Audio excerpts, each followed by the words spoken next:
नाशिकमधला भोंदूबाबा अशोक कराड प्रकरणात सामाजिक कार्यकर्त्या अंजली दमाने यांनी सीडीआर म्हणजेच कॉल डिटेल्स रेकॉर्डमधील धक्कादायक माहिती सार्वजनिक केल्याने एकच खळबळ उडाली आहे.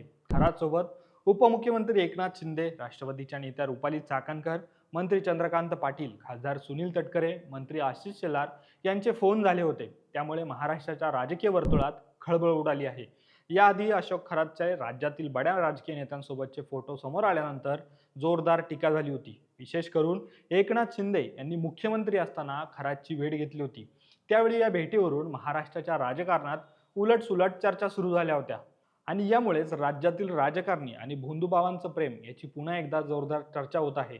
त्यामुळे राज्यातील काही राजकीय नेत्यांच्या अंधश्रद्धांचे दोन गमतीशीर किस्से या व्हिडिओमध्ये पाहणार आहोत. त्यामुळे हा व्हिडिओ तुम्ही शेवटपर्यंत नक्की पहा. नमस्कार, मी अरविंद आणि तुम्ही पाहतात महाराष्ट्र कट्टा.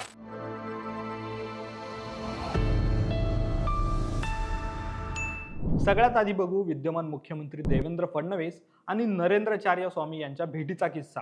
वर्ष 2016 मध्ये मुख्यमंत्री म्हणून पहिलीच टर्म असणाऱ्या देवेंद्र फडणवीस यांनी रत्नागिरीत नरेंद्रचार्य महाराजांची भेट घेतली होती आणि त्यावेळी या भेटीवरून मोठा वाद झाला होता. कारण नरेंद्रचार्यांच्या वाढदिवसानिमित्त आयोजित केलेल्या एका कार्यक्रमात बोलताना मुख्यमंत्री देवेंद्र फडणवीस यांनी राजसत्तेपेक्षा धर्मसत्ता मोठी आहे असं विधान केलं होतं. राज्याचे प्रमुख म्हणून घटनात्मक पदावर असणाऱ्या मुख्यमंत्री देवेंद्र फडणवीस यांनी असं विधान केल्यामुळे त्यावेळी अंधश्रद्धा निर्मूलन समितीने त्यांच्यावर कडाडून टीका केली होती. पुढे 2019 मध्ये दुसऱ्यांदा सत्तेत येण्यासाठी देवेंद्र फडणवीस यांनी मिरची हवन केल्याचा गौप्यस्फोट ज्येष्ठ पत्रकार सुधीर सूर्यवंशी यांनी त्यांच्या checkmate how BJP win and lost या पुस्तकात केला होता.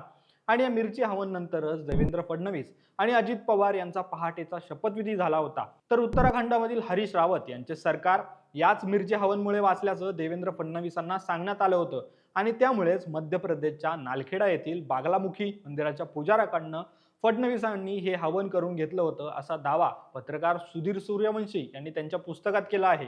यानंतरचा दुसरा किस्सा आहे तत्कालीन मुख्यमंत्री दिवंगत विलासराव देशमुख आणि माजी मुख्यमंत्री आणि भाजपचे विद्यमान खासदार असणाऱ्या अशोक चव्हाण यांचा. हे दोन्ही नेते सत्य साईबाबांना भेटले होते.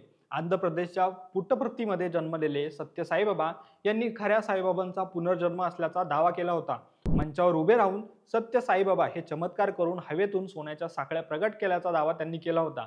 तर सत्य साईबाबांच्या आश्रमात लैंगिक शोषण झाल्याचे आरोपही त्यावेळी झाले होते. खरं तर सत्य साईबाबा यांचा भक्त परिवार हा खूप मोठा आहे. भारतरत्न सचिन तेंडुलकर पासून ते सर्वपक्षीय नेत्यांचा त्यांच्या भक्त मंडळीत समावेश होतो. यात राज्याचे तत्कालीन मुख्यमंत्री दिवंगत विलासराव देशमुख हेही सत्य साईबाबांचे भक्त होते.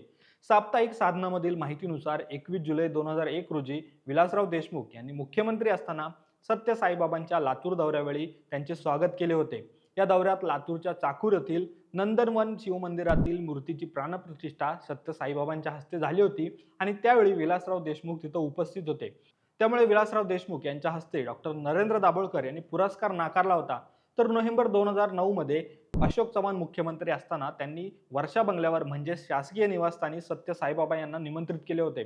पुढे एप्रिल 2011 मध्ये सत्य साईबाबांचं निधन झाल्यावर अशोक चव्हाण यांनी आंध्र प्रदेश येथे जाऊन त्यांचं दर्शन घेतलं होतं. तर 2025 मध्ये सत्य साईबाबा यांच्या जन्मशताब्दी वर्षाच्या निमित्ताने आंध्र प्रदेश येथे आयोजित 11व्या सत्यसाई जागतिक परिषदेत मुख्यमंत्री देवेंद्र फडणवीस यांच्यासह अशोक चव्हाण उपस्थित होते. तर सत्य साईबाबांच्या भक्त मंडळीत राज्यातील नेते मंडळींमध्ये देशाचे माजी गृहमंत्री दिवंगत शंकरराव चव्हाण, लोकसभेचे माजी अध्यक्ष राहिलेले दिवंगत शिवराज पाटील चाकूरकर यांचाही समावेश होतो.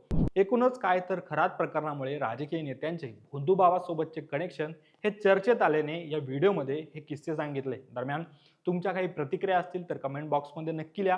व्हिडिओला लाईक करा, शेअर करा आणि असेच महत्त्वाचे व्हिडिओ पाहण्यासाठी आमच्या महाराष्ट्र कट्टाला तुम्ही नक्की सबस्क्राईब करा. धन्यवाद.